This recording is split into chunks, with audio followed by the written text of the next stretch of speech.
Bonjour à tous et bienvenue dans la matinale, ça me fait plaisir de vous retrouver. Alors la matinale, qu'est-ce que c'est pour ceux qui ne connaissent pas? Peut-être qu'il y a des gens qui débarquent sur la chaîne du Fanzine comme ça. Et ben la matinale, c'est le rendez-vous hebdo qui vous parle de toute l'actu, de l'audio et des instruments de musique. Et cette semaine, il y a encore plein de choses super sympas. Il y a notamment Behringer qui sort un nouveau synthé, un nouveau clone. Que serait la matinale sans un clone Behringer? Je vous le demande. Il y a aussi Fender qui a sorti un petit ampli de poche pour jouer au casque. Vous allez voir, c'est très mignon et très sympa et pas cher du tout en plus. Il y a Motu qui a sorti une 5e version d'une de ses interfaces audio, vous allez voir laquelle, et enfin on terminera avec Epiphone qui a sorti un modèle signature qui est très joli. C'est mon petit coup de cœur de la semaine niveau guitare, donc voilà, on va voir ça tout de suite après le jingle.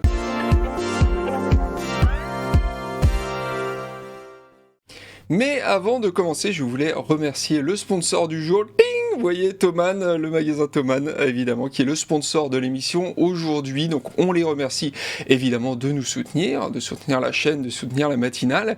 Et puis voilà, restez aux aguets parce que c'est possible que dès la semaine prochaine, il y ait des choses à gagner en mettant un petit commentaire. Donc voilà, abonnez-vous si c'est pas déjà fait à la chaîne. Je vous place le petit truc comme ça. Cliquez sur la cloche aussi pour être aux aguets et pour être disponible parce que voilà. Comme je vous le dis, la prochaine émission, c'est possible qu'il se passe quelque chose d'intéressant. Et à la fin de l'émission aussi, restez jusqu'à la fin car je vais vous proposer une petite sélection de promos intéressantes aussi chez eux. Donc voilà, on commence avec la première news qui est une news Behringer et qui sort encore un clone. Boum, vous le voyez là. On n'arrête donc plus Behringer qui continue de cloner tous les synthés du monde et c'est aujourd'hui au tour du Poly6 de Korg de passer à la casserole. D'ailleurs, je tiens à vous dire qu'un test de l'original est d'ailleurs prévu sur AF grâce à notre terrible Synthwalker, donc restez aux aguets aussi sur le site audiofanzine.com. Mais comme vous l'avez sans doute deviné, grâce au nom, il s'agit d'une version 8 voix parce qu'il s'appelle le Poly 8 et non pas le Poly 6, donc 8 voix au lieu des 6 voix de l'original. C'est donc pas une simple copie, mais c'est une version améliorée. Mais par contre, on retrouve les VCO, les VCF, les VCA, l'enveloppe ADSR, la section modulation, la section d'effets, l'arpégiateur, mais aussi les fonctionnalités Hold, Chord Memory, Unisson. On a un clavier 4 octaves, on a du MIDI via USB et via des prises DIN 5 broches classiques. Il y a 2 sorties audio en jack 6,35 mm. Il y a des entrées aussi pour le portatrix, le Chord Memory et l'arpégiateur aussi pour synchroniser tout ça. Alors, on n'a pas encore de prix ni de date de sortie, vous commencez à connaître un petit peu Behringer maintenant. Ils font beaucoup d'annonces et on n'a pas tout de suite toutes les infos. Ils ont publié ça sur leur Facebook, si je ne m'amuse.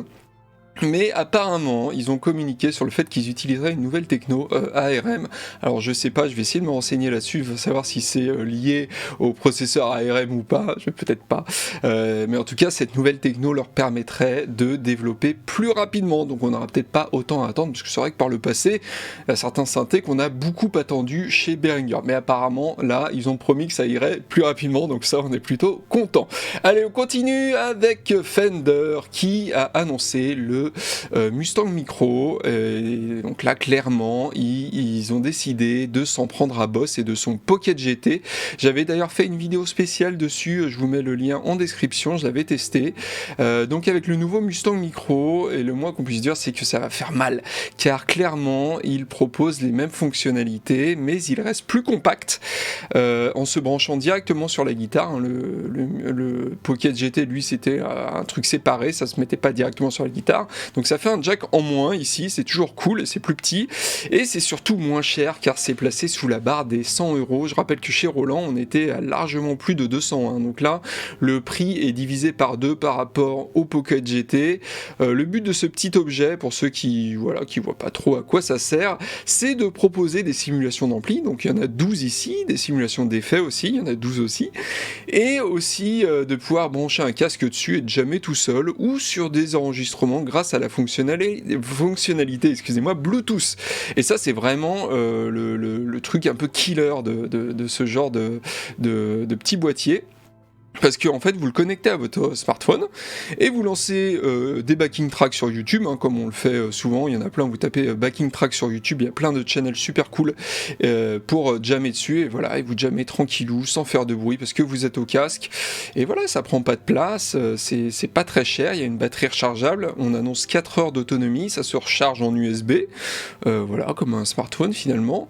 Et ça peut servir aussi d'interface audio pour Mac et PC. Donc vous voyez, comme la dame qui se branche sur son ordinateur, et vous pouvez enregistrer directement votre guitare sur votre petit ordinateur, donc c'est plutôt cool. Personnellement, moi, le Pocket GT, je l'ai, hein, et c'est vraiment quelque chose de très sympa quand on part en vacances, en vadrouille comme ça, et c'est vrai que là, ça fait mal, parce que c'est beaucoup moins cher, c'est plus compact, et voilà, c'est à peu près les mêmes fonctionnalités. Je pense que au niveau du son, ça devrait pas être mal non plus. Donc voilà, c'est quelque chose en tout cas de très séduisant. N'hésitez pas à me dire dans les commentaires si vous aimez jouer sur des backing tracks comme ça, et mettez-moi aussi des liens vers des channels de backing tracks, parce que moi j'aime bien jouer sur des backing tracks aussi. Et donc voilà, il y a peut-être des channels que je connais pas, donc mettez-moi des liens, et puis dites-moi aussi, vous utilisez des petits appareils comme ça, comme le Mustang Micro. En tout cas, moi, il m'intéresse grandement, ce Mustang Micro. On continue avec Motu. Alors Motu, ils ont annoncé aussi un nouveau produit. Ça faisait 4 ans que la Motu Ultralight MK4 était sortie, puis MK4 en plus, le nom est pas terrible, hein, donc là, voilà, ils ont jugé bon de lancer la MK5. Donc on a le droit à de nouveaux convertisseurs, qui sont évidemment plus mieux, hein, ça vous l'aurez deviné, des nouveaux drivers plus stables aussi, une latence de 2,4 millisecondes en 96 kHz, tout ça en USB. On a 18 entrées et 22 sorties, 2 préamplis micro avec 74 dB de gain, ça c'est pas mal du tout, 6 entrées ligne, 10 sorties ligne aussi, une seule sortie casque par contre, et 8 canaux en ADAT Toslink, donc Toslink c'est en optique. Elle est compatible iOS et donc class compliant. Il y a d'ailleurs une app QMix 5 qui est aussi dispo sur desktop, mais qui permet d'accéder au mixeur interne sur iPad et sur iPhone donc aussi, donc ça c'est pas juste une compatibilité toute bête class compliant, hein, et quand même ils ont développé une application pour iOS, donc ça c'est vraiment sympa. Il y a une fonction loopback aussi qui permet de rerouter ce qui sort de votre ordinateur vers une entrée virtuelle afin de pouvoir l'enregistrer plus facilement. Alors ça c'est tout con, hein, mais c'est vraiment quelque chose qui est très pratique pour tous les podcasteurs et les streamers. Moi je m'en sers hein, d'ailleurs aussi pour streamer et pour faire mes petites vidéos, donc c'est quelque chose de très très pratique. Elle se connecte en USB-C, elle est compatible Windows et macOS, et elle est vendue $600 prix catalogue. Donc voilà, Motu c'est de la bonne cam, hein. Moi les dernières que j'ai testées, j'ai trouvé ça plutôt sympa. Donc voilà, une annonce qui fait bien plaisir. Allez, on termine cette matinale avec Epiphone. Alors ça c'est mon petit coup de cœur, même si moi les guitares avec un seul micro, je préfère quand il y a un micro aussi au niveau du manche, mais vraiment elle est super belle, cette guitare vous allez voir, et Epiphone ils ont vraiment le vent en poupe en ce moment, ils sortent plein de modèles super intéressants, notamment les demi-caisses, mais là en l'occurrence c'est une solid body, et donc c'est une guitare signature Jared James Nichols, c'est un guitariste, pour ceux qui connaissent pas, un guitariste blues rock très 70s du Wisconsin, donc américain. Il est connu pour son jeu de guitare énergique, et aussi il joue sans médiator ou voire carrément à la slide comme vous voyez là. Donc la Gold Glory c'est son petit nom. C'est donc une Les Paul avec un seul micro côté chevalet. C'est un Seymour Duncan P90 type oreille de chien. Voilà, on appelle ça comme ça quand il y a les deux petites oreilles sur le côté. La finition elle est dorée, hein, genre gold top. Il y a un sillet Graphtec, donc ça très bien. Une touche en ébène avec un radius de 12 pouces. Très bien, qui elle-même est posée sur un manche avec un profil en C très 50s, donc ça c'est sympa aussi, hein, c'est un peu, voilà, profil 50s a priori c'est plutôt assez épais pour ceux qui aiment, pour les grandes mains comme moi. Il y a des mécaniques Grover automatiques et un corps, donc dans le style Les Paul Custom de 55, donc voilà, très années 50, mais moi personnellement j'aime bien ça. Il y a un seul potard de volume, un seul potard de tone, voilà, pas de sélecteur parce qu'il y a qu'un seul micro, donc c'est vraiment ready to rock, très simple mais très très sympa, puis elle est surtout super belle quoi, en fait, tout simplement. Moi je la trouve super jolie cette guitare. Le prix catalogue c'est $700, donc c'est pas trop cher, vous le voyez, tiens là il joue au doigt. Elle est livrée en plus avec un étui dur type Epilight. Donc voilà, Epiphone, hein, pour sortir des guitares comme ça, allez-y, hein. Moi je prends, je trouve ça très très très très sympa. Et regardez en plus le dos de la tête, vous allez voir, parce qu'elle est dorée derrière, mais au dos de la tête ils ont fait quelque chose de très sympa. Allez voir les photos officielles, je la trouve vraiment, moi en tout cas, très jolie cette guitare. Allez, je vous avais promis, grâce à notre sponsor du jour, donc Thomann, une petite sélection de promos que j'ai faite avec eux. Et cette sélection de promos, bah, c'est des logiciels, parce que bah, sur Thomann, on peut acheter des licences de téléchargement, donc ils vous envoient finalement les licences directement par mail, c'est instantané, hein, c'est pas par la poste, vous inquiétez pas. Et donc là il y a des belles promos chez Isotope. Vous le voyez, il y a la musique production suite qui est à 490 € au lieu de quasiment 1000 €.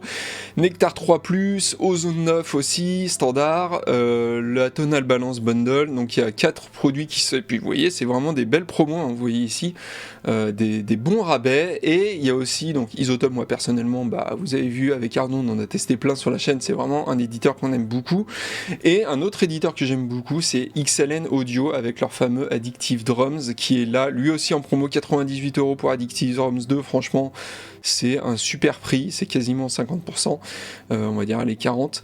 Et il y a aussi plein d'autres choses, il y a des versions un peu plus chères qui, j'imagine, ont plus de batteries, des batteries supplémentaires, donc si vous êtes intéressé, allez voir leur catalogue de packs en plus, de packs de batteries, parce qu'il y a plein de choses super intéressantes chez XLN Audio. C'est pareil, c'est un produit moi que j'adore, Addictive Drum, même si c'est vrai qu'il souffre un peu de la concurrence avec Easy Drummer 2, qui est aussi un super logiciel, mais moi personnellement je trouve que ça sonne toujours bien, Addictive Drum, donc je conseille évidemment. Alors toutes ces promos, c'est des choix, hein, de ma part, voilà, je vous conseille que des trucs que j'apprécie, et je vais continuer de le faire d'ailleurs dans les prochaines émissions.